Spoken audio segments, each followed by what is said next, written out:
He designed boats for a living. He knew exactly how they fail. He was about to spend 76 days inside one of those failures. Steve Callahan built the boat himself. 21 feet. He drew it. He made it. He named it Napoleon Solo. In 1982, he sailed it out of the Canary Islands, heading west across the Atlantic toward Antigua. 6 days out, in the dark, something struck the boat. He never saw what it was. He believed it was a whale. What he knew for certain was the sound. And then the water, already above his ankles, rising faster than any pump could move it. The boat had minutes.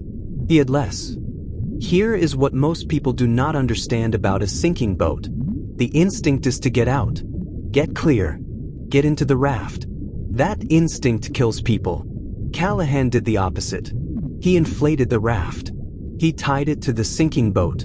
And then he went back in. Into the dark. Underwater. Into a cabin that was filling with the Atlantic Ocean. He came back up with a bag. Then he went back down again. Each time, he was choosing what he would live on for the next 2.5 months. In a few seconds. In blackness. Holding his breath, inside a boat that was going under. He came out with solar stills to make drinking water from the sea. A sleeping bag. Charts. Flares. A small amount of food.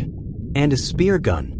Then Napoleon Solo went down. He was alone on the surface of the Atlantic, in an inflatable raft roughly 6 feet across. The nearest land was more than 1,000 miles away. Now do the arithmetic. The arithmetic is the whole story. A solar still produces a small trickle of fresh water a day, and only when the sun cooperates. A human body needs far more than that. The gap between those two numbers is not survival. It is a slow countdown. He had no engine. No sail. No way to steer. The raft went where the current took it. West at walking pace, across the widest ocean he had ever crossed. And 9 ships passed him. 9. He saw their lights. He fired flares. Not one of them stopped. Not one of them saw a raft 6 feet wide, in an ocean 3,000 miles across. So he stopped waiting to be rescued. And he started building a life.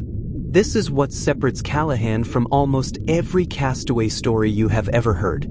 He did not endure. He engineered. He rationed the stills. He learned their moods. How they performed in sun, in cloud, in rough water. He rigged them, repaired them, nursed them.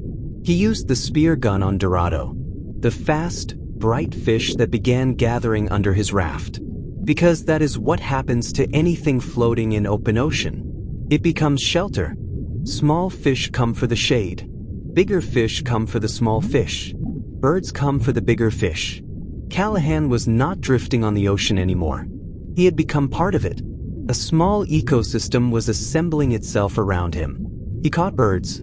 He scraped barnacles off the underside of the raft and ate them. He tracked his position by hand, with charts and dead reckoning, marking a westward line he had no power to change. He kept a log. He gave himself work. He made rules and he followed them. And the raft held. Until it did not. 6 weeks in, the spear gun punched through the fabric. Understand precisely what that means. The raft was air. The air was the floor. The walls. The boat itself.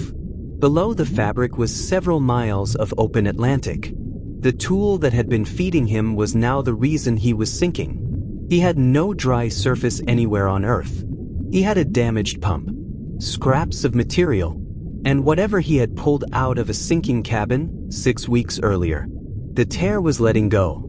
He had minutes. You have 40 seconds. What do you do? Here is what he did. He built a patch. Improvised from what he had, forced into the tear, held there under pressure. It was not a repair. It was a wound with a hand pressed over it. And it leaked. So, for the rest of the voyage, Steve Callahan pumped. Not once. Not daily. Continuously. He slept in fragments, minutes at a time, and woke to pump. Because the moment he stopped, the raft began to die under him. That is not the dramatic part of this story. That is the part everyone skips. He kept a broken raft alive with his hands, in shifts, for weeks, while starving. On the 76th day, fishermen near the island of Marie Galante saw birds circling over the water. They went to look because circling birds mean fish. The birds were there because of the fish. The fish were there because of the raft. The ecosystem he had been living off for 2.5 months was the reason anyone found him at all. He had crossed roughly 1,800 miles of the Atlantic Ocean in an inflatable raft. He lost about 1/3 of his body weight doing it. Now, the part that matters. Almost every survivor comes home with a story. Callahan came home with a report because he was a naval architect. He had just spent 76 days running the most brutal equipment test in maritime history, and he was one of very few people on Earth qualified to write up the results. So he did.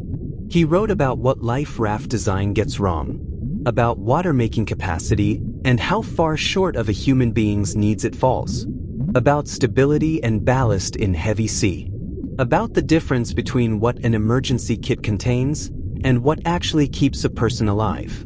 He published it in 1986 in a book called Adrift.